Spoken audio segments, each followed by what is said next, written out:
And like you Yes. are caring for people, you're putting your life on the line every day, you're putting your needs aside. And so I was like, I loved taking that on as my identity. And I love Mhm. taking that on and saying, I am a nurse so proudly, even with all the hard days and the burnout. And I didn't, I felt like I was more worthy because I was that. And that people would like me more or, think more of me. And when I put it on the back burner, that was really hard. And it took a whole year, literally a whole year of sitting in quiet times with God Mm. and asking him, well, who am I? If I'm not a nurse, if someone asked me today or tomorrow, hey, what do you do? Who are you? Tell me about yourself. And I can't say I'm a nurse. What do I say? Like, Welcome to Take Back My Brain with Laurie Hammer, where real healing starts in the brain. I'm Laurie, a functional nutritionist and mom who's walked the path from anxiety and burnout to clarity and calm. Each week, we're going to dive into brain-based tools like amino acid therapy, gut health, fasting, and faith to help you reclaim your energy, emotions, and sense of self.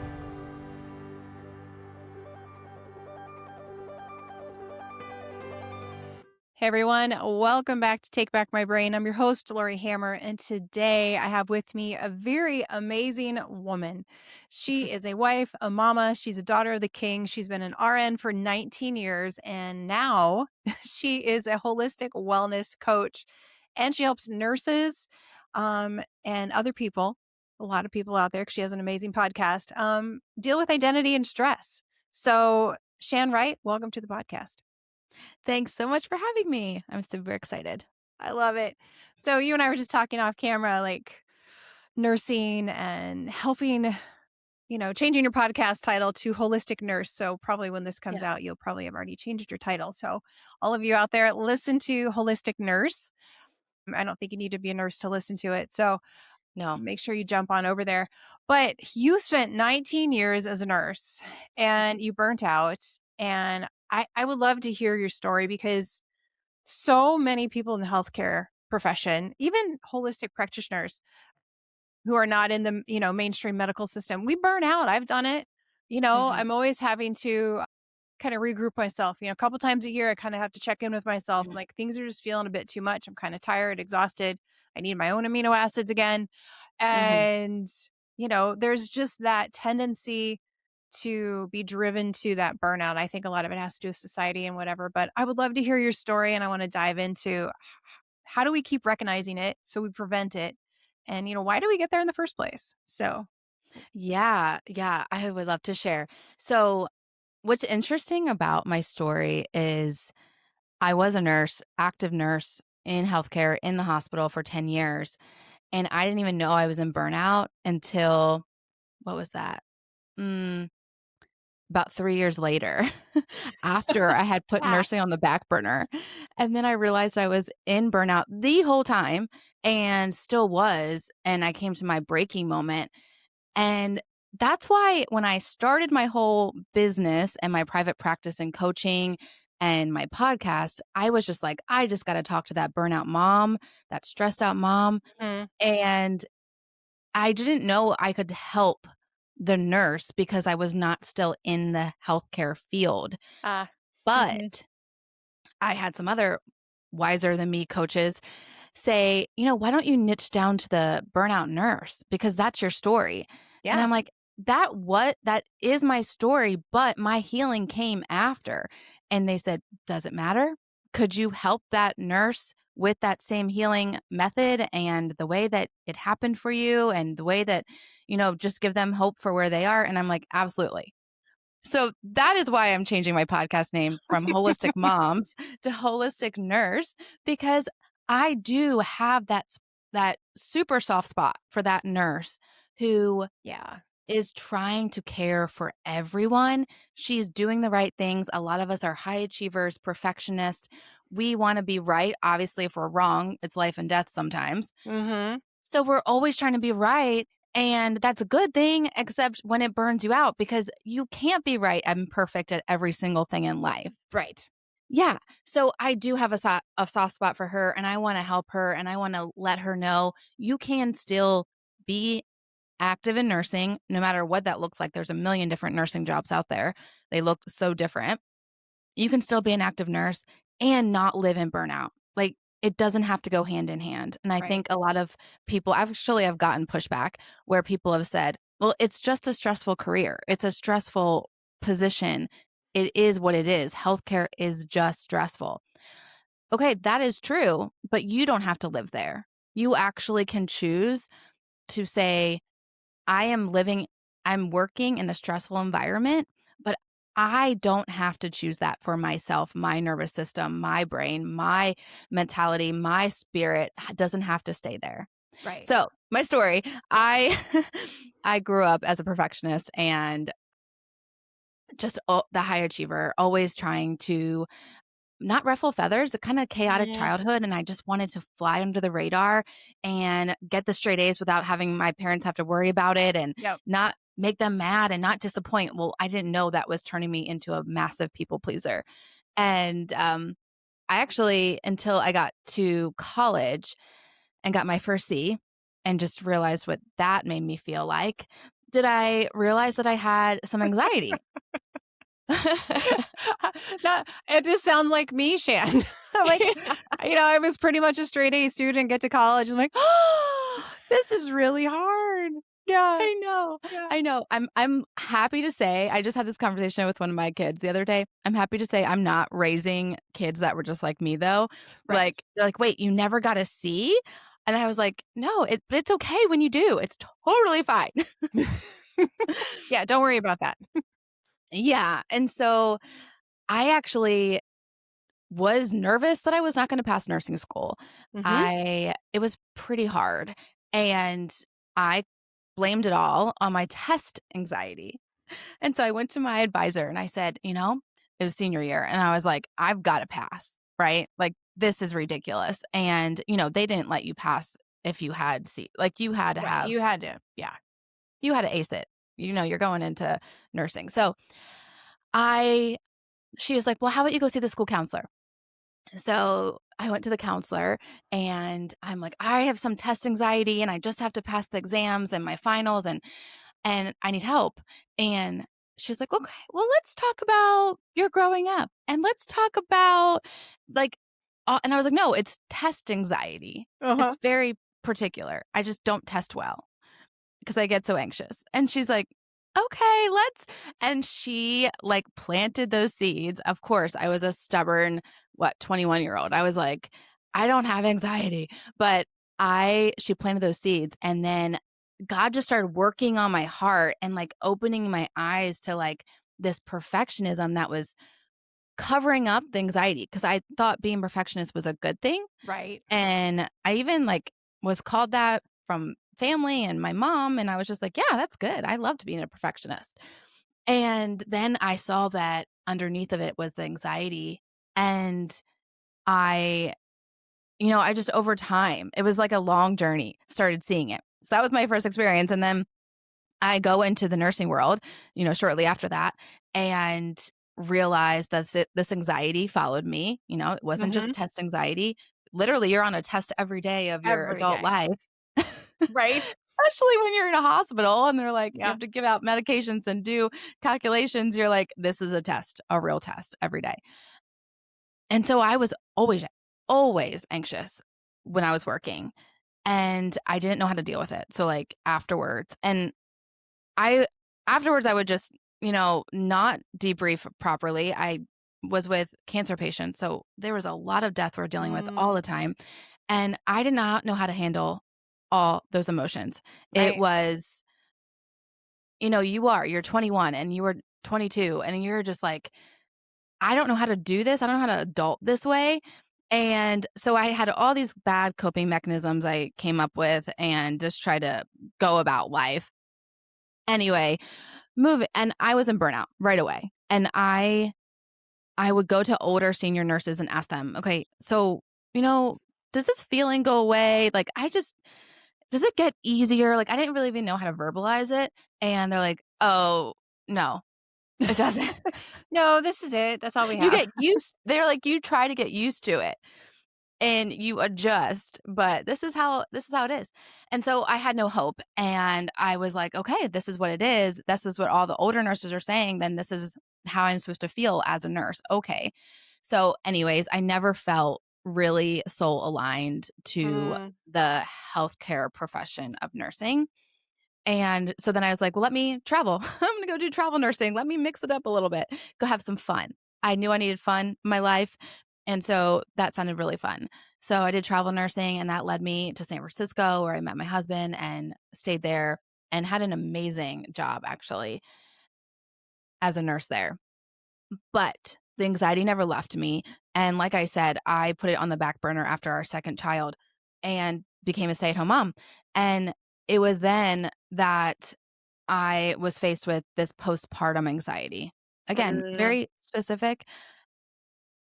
And so it was God really saying, this isn't from nursing. This isn't from schooling. This isn't from just you producing as a professional. This is actually deep inside of you. It was you just unlayering the onion deeper and deeper so that I could see this is actually a me problem. This is not right. a circumstantial thing. And yeah, I mean, I came to a breaking moment after my third child and I was like, "Help, God, help. I'm trying to keep this perfect home, perfect kids, perfect marriage." I had a business at the time, perfect business. I'm trying to do all these things and I'm drowning. Hmm. And very clearly, this is my burnout moment. Very clearly, God says to me, "No, I'm not going to help you." And I was like, "What?" People listening will be like, really? What? Yeah. He was like, "No, I never told you to do all those things, and I never told you to do them all perfectly. Right. And this is your perfectionism that is leading you to this place of full burnout. And I want you to do 4 things." And so he knew I was in this moment of trying to do everything and Everything. trying to be perfect at everything. And he said, 4. I'm going to give you 4 very simple things. If you do these, you will have peace. And so I did, and I started my healing journey, and that's why I talk about it today and help other people come to this place of just just chasing the right things that are for you and Right. not trying to do everything and stressing yourself out and bringing the stress on and living in this place of burnout. Right. Why do you think we chase all those things? I think because a few things. Again, the people pleasing, we don't see ourselves worthy of the greatness that we are, the love that we have received from God, the way that we're created, the masterpiece that we are. We don't see ourselves worthy. So we keep trying to prove everyone else around us and prove it by our production, by our work, and just by pleasing them. Like, let me just make you happy because if I can make you happy, then you'll love me and I'll have to be worthy in your sight. And it's like, no, you are worthy as a daughter of God no matter what. And you're worthy to just do what he says and not try to listen to everyone else and feel like you have to strive all the time. Just Hmm. live in the moment. We don't get tomorrow promised. So live for right now. And what makes you come alive and what helps you bring glory to God in this moment, not what pleases the neighbor next to you or your husband or your kids even or your parents or like no, what pleases God and what pleases him is when we are giving glory to him through the way that he made us. Right. Right.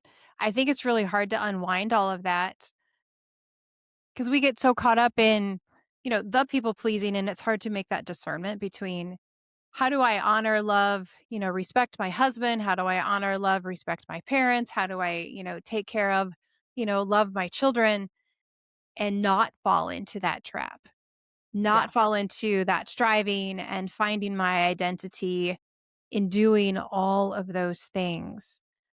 So, what do you coach people in? Because those are all good things, right? Yeah. All the people around us, it is a fine line to walk between loving and honoring and respecting and, serving as opposed to finding your identity in those things. Yeah. Yeah, well, I I mean, being a nurse is a very reputable profession. Like, you are Yes. caring for people, you're putting your life on the line every day, you're putting your needs aside, and so I was like I loved taking that on as my identity, and I love Mhm. taking that on and saying, "I am a nurse," so proudly, even with all the hard days and the burnout, and I didn't I felt like I was more worthy because I was that, and that people would like me more or, think more of me, and when I put it on the back burner, that was really hard, and it took a whole year, literally a whole year of sitting in quiet times with God Mm. and asking him, "Well, who am I? If I'm not a nurse, if someone asked me today or tomorrow, 'Hey, what do you do? Who are you? Tell me about yourself.' And I can't say I'm a nurse. What do I say?" Like, and I don't want to say anything else. I want to say that. And he had to like break that in me and say, "No, I made you for so much more.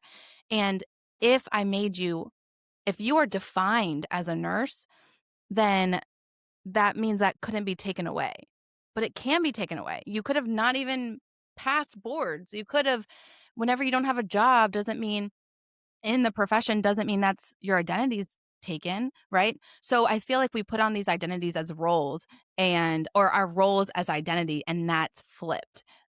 Our role as a mom, our role as a wife, our role Yeah. as whatever profession you have is not your identity. It is your like you have skills and gifts and abilities and you were created to live those out and sometimes those professions make the most sense to live those out, but it's not your true kingdom identity, how God made Mhm. you. Mhm. Your brain runs the show, so don't let toxins run it ragged. God designed our bodies to heal when we remove the interference, and Zeo Charge from Zeolite Labs helps me do just that. This detox magnet targets heavy metals, mold, and other toxins while sparing your essential minerals. It is clean, third party tested, and so easy to use. So I want you to take back your brain today with ZeoCharge. Get it now at zeolitelabs.com. That is Zeolite labs.com. What he made you in and how he made you can't be taken away. He's the only one that gives and takes, right? Like he gives it to us, he created us, so then he's the creator, he gets to say what the creation does and who the creation is. It's like a piece of art. Like you're like looking at it and you're like, what did the artist mean by that paint swipe or what did the artist mean? And it's like you have to ask the artist. Like you can't come up with your own identity and be like, I'm this and wear a mask. Like that's where people get in and like try to be other people and wear masks. And it's like, no, you have to go to the creator and say, who am I? And then a lot of it, that's hard to do. You have to hear God's voice Mhm. as a stepping stone, like, to even get to that point of asking God, "Who am I?" Like, first you have to hear God's voice. And so what I really start people with is really looking at their values. Like, what do you value? Like, there's a lot of values that we have and like and want and desire, but what ones, like, are true to your core? And when they're not there, you feel out of alignment. So, because I was saying hospital nursing did not feel soul aligned with me because one of my values, well, I have several, but the one I couldn't practice them, I couldn't live in them in the hospital setting because I cared so much for the spirituality and for the peace of my patients. And when you are just pushing pills and taking one Mm. order to the next, and I just felt unaligned Yep. to my values and my identity. But so I help people come to these values. If you don't live in that and you don't be that, we're not human doings, we're human beings. If you don't be that value, then you feel something's off. You're not living in freedom. You're living in conflict. You're striving, you're pushing, you're producing, you're stressing out to try to come to in alignment with that value. Right. Right. Does that make sense? Oh, yeah, totally.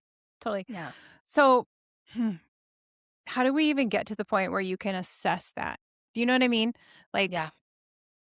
let's go from like the burnout signs. So, what are some Yeah. signs, typical signs of burnout? Because I know me as a woman and I deal with, women all day long.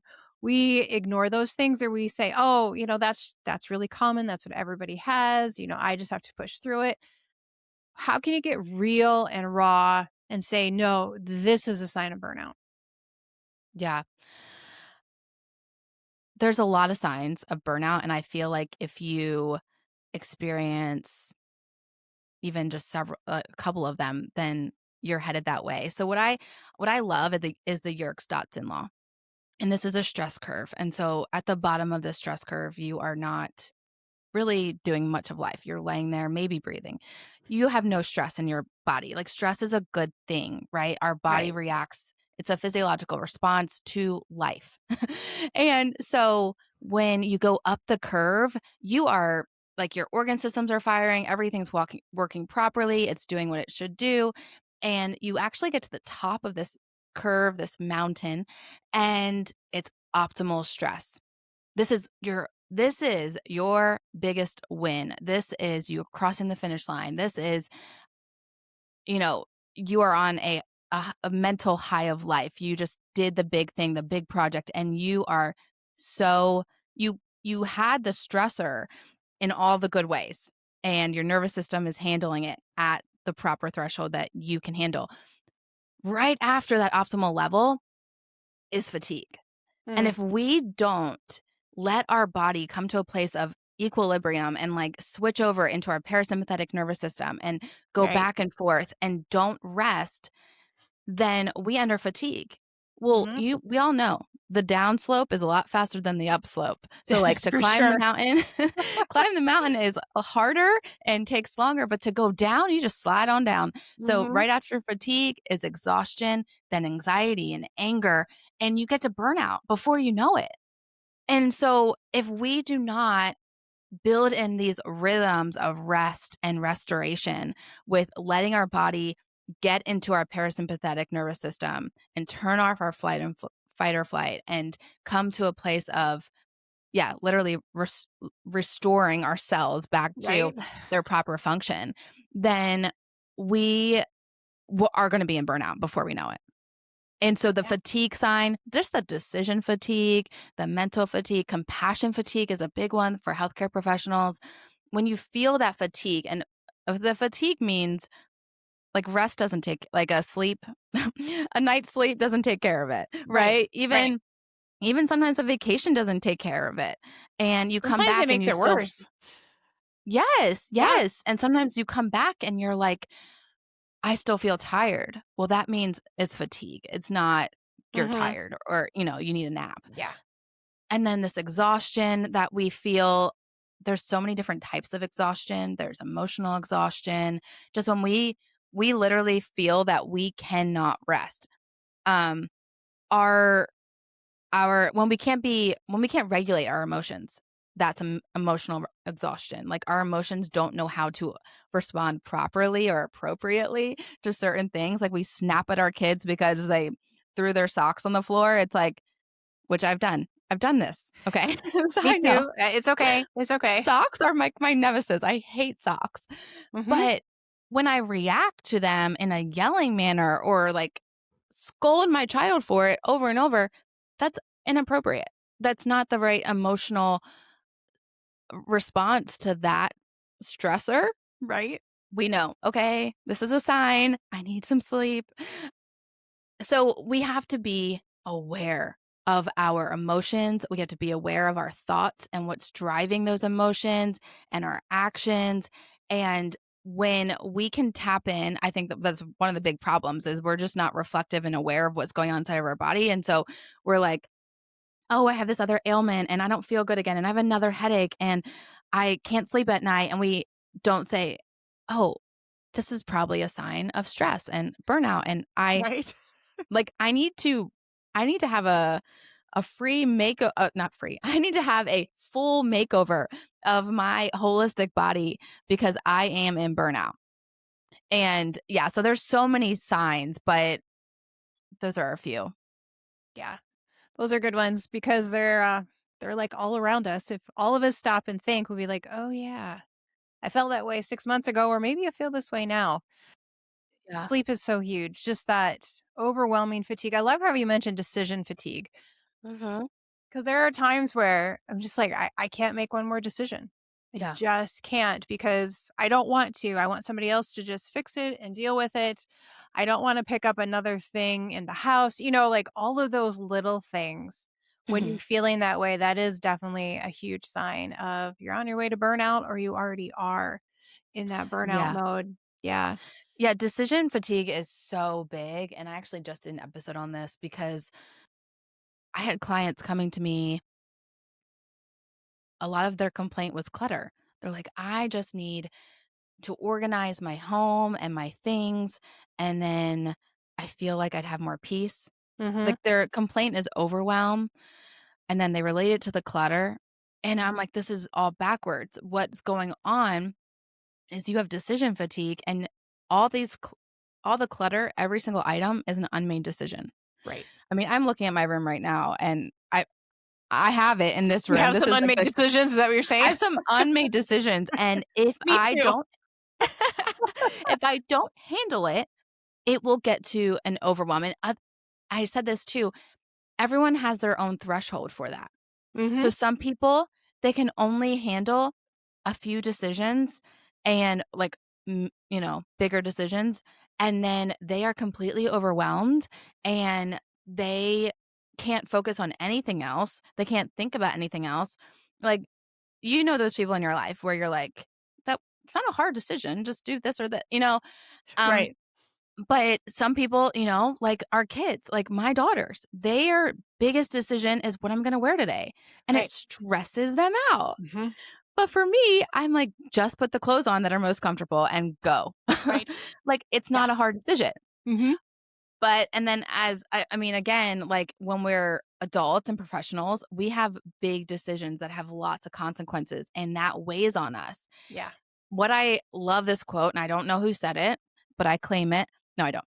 I just don't know who to give respect to, but it's decisions can be made in the moment when devotion is made in advance. Mm. So that's why I love to go through values with my clients because when you know who and what you're devoted to, the values you're devoted to, then when you have a decision to be made, you know the the decision to go with, and once you do, the stress goes with it. Like, am I gonna do am I gonna say yes or no or maybe? You make that decision and then it's done, and then you have more room in your brain for another decision. But when we have all these decisions, I don't know what I'm gonna do, I don't know what I'm gonna do, I don't know what I'm gonna say, I don't know if I'm gonna do this or that, and it just piles up. We have all these unmade. There's no other decisions that can fit in there. And so when one of your decisions is peace or one of your values is peace and you come to a decision to make and you're like, "Oh, this is a hard decision. I'm not sure." Well, yeah, there's going to be contemplation, there's going to be prayer, there's going to be looking at some scripture, there's going to be talking to some wise counsel, but at the end of it, which is the most if you chose that, you are being a person of peace because that's a value to your identity. So like would it be yes? Or if you said no, would that be living in peace for you, your identity? And so you really have to look at the values that you're devoted to in life and in your relationships and in your work to help you. And then once you have those down, then it makes decisions so much easier. Yeah, absolutely. And it's just taking it piece by piece, right? Just eat the elephant one bite at a time. Yes. Yes. I mean, yeah, obviously we look at the whole big picture and we can get overwhelmed, but it's like what's the first step that we can take and what's the first decision that we can make that's the easiest? Let's do that, get that off the plate and then yeah, move forward. Yeah, I love it. These are so helpful because I think, burnout is really real and it's an epidemic. It's an epidemic in our society, unfortunately. Yeah. If there are three things that you would tell everyone listening to help them either avoid burnout, work through burnout to get to their true identity in Christ, what would they be? I would say number 1 would be to give I mean, I don't know how I got through my burnout without God. So I would say to Right. give your burdens to God. And I love to do a brain dump. And so literally every decision that's stressing you out, because we just talked about it. Everything that's there is building up to a point of stress. And Right. so putting it all out, even if you don't think it's a stressful decision, like I have an appointment tomorrow, still put it down. Put every little thing that's in your brain on the paper. Mhm. And then ask God, what do I need to know about this? I just did this last week. I was in a really crazy week and it was just the weirdest things, a lot of events, and I was overwhelmed. And I practice this often. And I went to God and I said, I bullet pointed, right? All the things, just bullet points, put them all down. And then what do I need to know? And then what do I need to do? He's only going to give us what we can handle. And back to my burnout story, when he told me 4 things, it was basically the Martha, Martha prayer. Mhm. And Mhm. she was in real life with Jesus, but wasn't a prayer. But he was like, Martha, Martha, there's only a few things needed in life. Indeed, only one. A few things are necessary, and indeed, only one. That's what God told me. You need to Mhm. first put this relationship first with me. And then the other things were, taking care of my body, my marriage, and my relationships with others. So that's what I would say. Go to God and say, what do I need to know right now for this day, for this moment? And then what do I need to do? And He's only going to give you what He knows you can handle. I don't really like that. He only gives us what we can handle. No, He's going to equip us with courage and confidence and all the things of Him, the strength to get through a lot of things that we don't think we can handle. Right. But it when we do it with Him, we can get through it. So, God, what do I need to know right now? What do I need to do? And then we're going to climb up that stress curve out of burnout step by step. Like you were just saying, one little bite of the elephant at a time. We're not going to leap back up to optimal stress. We're actually going to support our nervous system in in a way that it's going to be sustainable. And so if we just our nervous system isn't used to it. Right. And so it's going to react in fear. And fear is actually, it's comfortable. It's what we like. It's familiar. And we like to stay there. And we have these fears because they feel safe. And actually going against them and having courage is really scary. So every step out of this burnout is going to feel scary, but it's going to get you back to this place of healing and where your Mhm. nervous system feels safe eventually because that's where how it was made to. So, yeah, we're going to take them step by step by literally knowing your values, one decision at a time, processing your identity, again, learning how to hear God's voice, and then asking Him who I am. Who am Yeah. I? How did you make me? What do you have for me? And that's where you find your purpose. And when you have all of that and you're aligned in that, you have freedom, you have peace. I was living under this perfectionism and this shy, actually, I didn't even talk about that, but shy label and all these things for so many years. And until I came out of them and realized my identity was actually to be strong and courageous and to be a peaceful spokesperson is what God called me. I couldn't live in my identity. I couldn't live in my purpose. I couldn't have, this. I was always going to live in this stressful state because I wasn't even living in my right purpose. I was trying to be Right. someone else, do something else. But when you live in your identity, peaceful spokesperson, okay, that is terrifying. I do not like to speak. And so I was like, no, no, no, no. The fear was like, no, no, no. But actually, the fear goes exactly against your identity. So when you know the fear, what's the fear? Speaking out, using my voice, having eyes on me. Okay, then that means that signals to your identity. So Right. go after that. So yeah, those are some things I would say. I don't know if that was 3, but It yeah. was. You did fantastic. I love them. Yeah. This has been such a great conversation, Shan. I really, really appreciate you. Thank you so much for being on today. Where can our listeners find you? Yes, thank you. Yeah, Holistic Moms is my podcast, Holistic Nurse, probably because this in the new year will be Holistic Nurse. And I'm on socials at the Shan Wright. So you can find me on Instagram, Facebook.